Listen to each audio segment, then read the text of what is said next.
Assalamualaikum warahmatullahi wabarakatuh. Salam dan bahagia. Perkenalkan, nama saya Adini Rizkanggraini, NIM 2018008388. Di sini saya akan mempresentasikan hasil dari penelitian saya yang berjudul Pengaruh Kepuasan Kerja, Gaya Kepemimpinan, dan Budaya Organisasi terhadap Kinerja Karyawan pada studi di Dinas Pariwisata Kabupaten Gunung Kidul. Untuk yang selanjutnya itu ada latar belakang. Setiap organisasi selalu berusaha untuk mencapai tujuannya.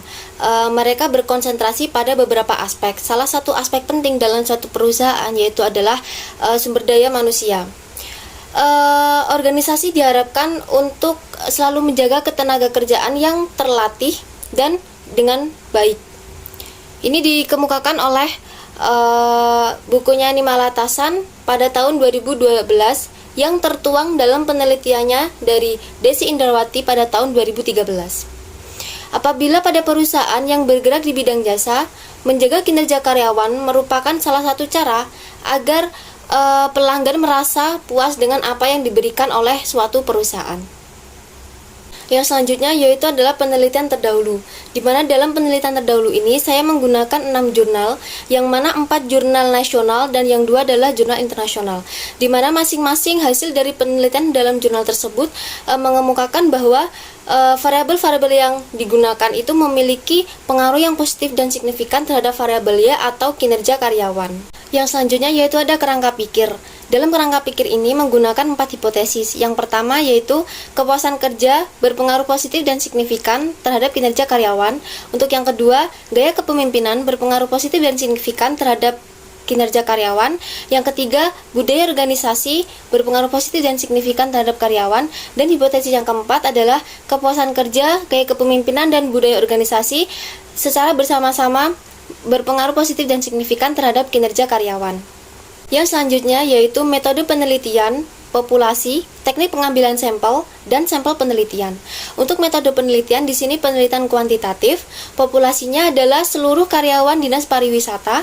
Untuk teknik pengambilan sampel, dalam penelitian ini, peneliti memakai teknik non-probability sampling, serta jenis yang digunakan yaitu sample random sampling dan pengumpulan data menggunakan kuesioner. Sedangkan untuk sampelnya, di sini kami menggunakan rumus Solvin sehingga diperoleh dari hasil perhitungan rumus Solvin yaitu 85 responden dari 107 karyawan. Yang selanjutnya yaitu ada uji data. Untuk yang pertama, uji kualitas data. Ini meliputi ada 3. Yang pertama ada uji validitas, yang kedua ada uji reliabilitas, yang ketiga ada uji asumsi klasik, yang meliputi uji multikolinearitas, uji normalitas, dan uji heteroskedastisitas. Terus ada juga teknik analisis data. Untuk yang pertama, analisis linear berganda, yang kedua uji T, yang ketiga uji F, dan yang terakhir ada uji koefisien determinasi. Yang selanjutnya ada uji kualitas data dari uji validitas dan reliabilitas. Untuk uji validitas dapat dilihat dari semua variabel bahwa semua indikator dalam variabel memiliki nilai R hitung lebih besar dari R tabel, yang berarti bahwa variabel tersebut valid. Untuk uji reliabilitas dapat dilihat dari semua variabel bahwa memiliki nilai alpha Krobak lebih besar dari 0,60 sehingga dapat dikatakan bahwa data tersebut reliable. Yang selanjutnya ada uji asumsi klasik. Yang pertama, uji normalitas. Dapat dilihat dari nilai signifikansinya yaitu 0,117 yang lebih besar dari 0,05 sehingga dapat dikatakan bahwa data tersebut normal. Untuk yang kedua ada uji multikolinearitas. Dapat dilihat dari tabel tersebut bahwa nilai toleransi lebih besar dari 0,10 sedangkan nilai VIF lebih kecil dari 10. Dapat diartikan bahwa tidak terjadi gejala multikolinearitas. Untuk yang ketiga yaitu uji heteroskedastisitas. Dari tabel tersebut dapat dilihat bahwa masing-masing nilai sig memiliki nilai yang lebih besar dari 0,05 sehingga dapat diidentifikasi bahwa tidak adanya masalah heteroskedastisitas. Untuk yang selanjutnya yaitu teknik analisis data. Yang pertama ada regresi linear berganda. Dari tabel tersebut dapat diperoleh hasil A. Variabel kepuasan kerja memiliki nilai sebesar 0,248 yang artinya berpengaruh positif, sehingga semakin baik kepuasan kerja, semakin tinggi kinerja karyawan. B. Variabel gaya kepemimpinan memiliki nilai 0,234 yang artinya berpengaruh positif, sehingga semakin baik gaya kepemimpinan, maka semakin tinggi kinerja karyawan.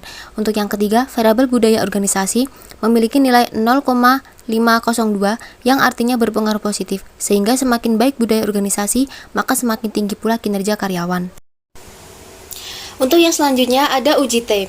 Dapat dilihat dari tabel bahwa masing-masing variabel memiliki nilai signifikansi yang kurang dari 0,05, sehingga dapat diidentifikasi bahwa masing-masing variabel berpengaruh signifikan terhadap kinerja karyawan. Untuk yang kedua itu ada uji F. Dapat dilihat dari nilai sig-nya itu 0,00 yang berarti kurang dari 0,05 dan dapat diidentifikasi bahwa secara simultan variabel independen berpengaruh positif terhadap variabel dependen. Untuk yang ketiga itu ada uji determinan. Nilai R² 0,899 dapat disimpulkan bahwa budaya organisasi dan kepuasan kerja secara bersama-sama berpengaruh terhadap kinerja karyawan dengan besar 89% dan sisanya dipengaruhi oleh variabel dari penelitian lain.